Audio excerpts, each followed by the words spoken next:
Selamat datang kembali di Deep Dive kita. Kita udah kumpulin beberapa ringkasan renungan harian dari Anda. Dan kayaknya ada satu tema kuat yang muncul terus ya. Iya, semuanya kayak mengarah ke satu titik. Tujuan akhir kita di dalam Kristus. Sumber kita kali ini intisari dari 3 renungan. Pagi, siang, sama malam. Rujukannya Filipi 1:21, terus Filipi 3:14, dan Wahyu 22:13. Nah, misi kita di Deep Dive kali ini, kita mau coba bongkar nih. Gimana sih Kristus itu dilihat sebagai pusat dari hidup, pengharapan, dan juga kekekalan buat orang percaya. Ya berdasarkan bahan-bahan ini. Siap. Oke, sip. Kita mulai dari yang pagi dulu ya, Filipi 1:21. Paulus ngomong lugas banget di sini. Bagiku, hidup adalah Kristus. Wah, ini kesannya dalam banget ya, bukan cuma Kristus itu penting gitu. Benar banget. Ini bukan sekedar Kristus itu bagian dari hidup, tapi dia adalah hidup itu sendiri, esensinya. Jadi ya tujuan sejati, makna terdalam, sukacita penuh, menurut Paulus semua itu ketemunya ya di dalam Kristus. Nah, uniknya lagi, cara pandang ini bikin ngelihat kematian jadi beda total. Bukan akhir yang serem, tapi malah disebut keuntungan. Kenapa? Ya karena artinya bisa bareng Kristus selamanya. Gitu. Tapi hidup adalah Kristus ini kan kedengarannya absolut banget ya. Terus gimana kita, pendengar Anda nih, mendamaikan ini sama keseharian? Kita kan kerja, ada keluarga, macam-macam lah. Apa semua itu jadi nggak penting? Pertanyaan bagus itu. Dan sering banget muncul.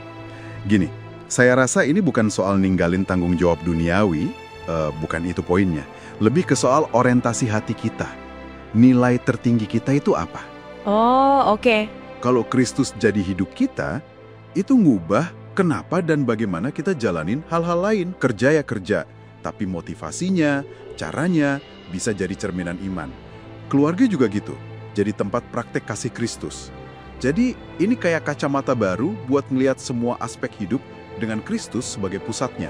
Gitu loh, menarik. Jadi renungan pagi mendefinisikan apa itu hidup. Nah, renungan siang ini kayak ngasih jawaban selanjutnya. Gimana cara ngejalanin hidup yang berpusat ke Kristus itu? Ini dari Filipi 3:14 ya, pakai metafora yang aktif banget. Berlari-lari menuju tujuan. Betul, ini bukan gambaran orang yang nyantai nungguin garis finish kan? Iya, bukan. Ini kayak atlet lari yang fokus banget, semua tenaga dikeluarin, tujuannya jelas. Panggilan surgawi, itu hadiah kekal dari Tuhan buat yang setia. Jadi pesannya ya hidup iman itu perlu usaha serius, disiplin, gak kenal lelah. Jangan sampai kayak kata renungan itu gagal di masa lalu atau godaan sekarang bikin kita malah berhenti lari. Saya ngebayangin nih dengar kata perlombaan, berlari-lari, mungkin buat sebagian orang kedengerannya capek juga ya. Kayak nggak ada waktu buat nikmatin perjalanan imannya gitu. Sukacitanya di mana kalau isinya perjuangan terus? Kalau lihat dari konteks Filipi gimana? Poin bagus. Nah, ini penting.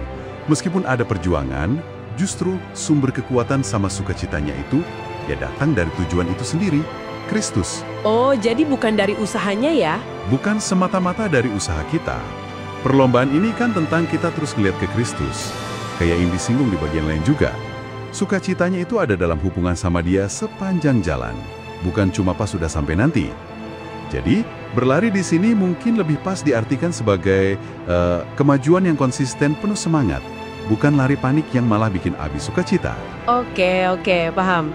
Dari definisi hidup, terus cara menjalaninya kayak lomba lari. Nah, renungan malam ini bawa kita ke gambaran yang lebih luas lagi. Pakai Wahyu 22:13. Kristus bilang dia itu Alfa dan Omega. Gimana ini nyambungin semuanya? Nah, ini puncak yang keren banget. Alfa dan Omega itu kan huruf pertama dan terakhir alfabet Yunani. Jadi dengan gelar ini, Kristus menegaskan kedaulatannya atas seluruh waktu dan kekekalan. Seluruhnya ya? Iya, dia awal dari segalanya, termasuk iman. Kita mulai dari mana? Dan dia juga akhir, tujuan akhir semua harapan kita. Kalau kita sambungin ke yang tadi, dia itu hidup itu sendiri, Filipi 1:21.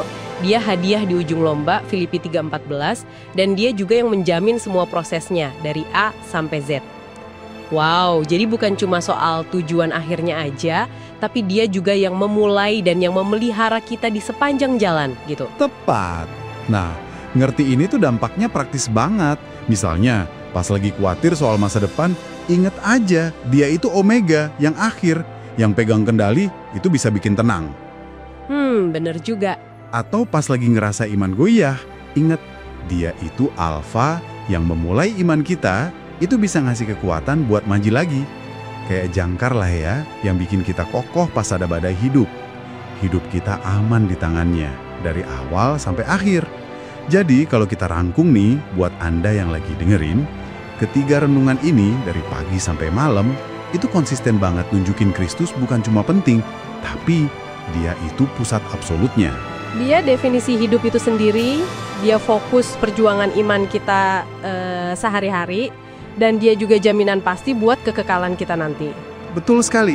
Dan ini bawa kita ke satu pertanyaan buat direnungkan lebih dalam ya.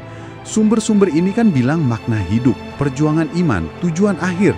Semuanya itu ada di dalam dan melalui Kristus. Kalau Anda benar-benar coba merangkul Kristus bukan cuma sebagai tujuan akhir di sana nanti, tapi sebagai realitas utama yang mewarnai seluruh perjalanan Anda sekarang, tiap langkah, tiap keputusan, tiap hubungan, kira-kira aspek spesifik apa sih di hidup Anda sehari-hari? Atau cara Anda ngelihat masa depan yang paling mungkin berubah? Itu sesuatu yang kayaknya bagus buat direnungkan masing-masing.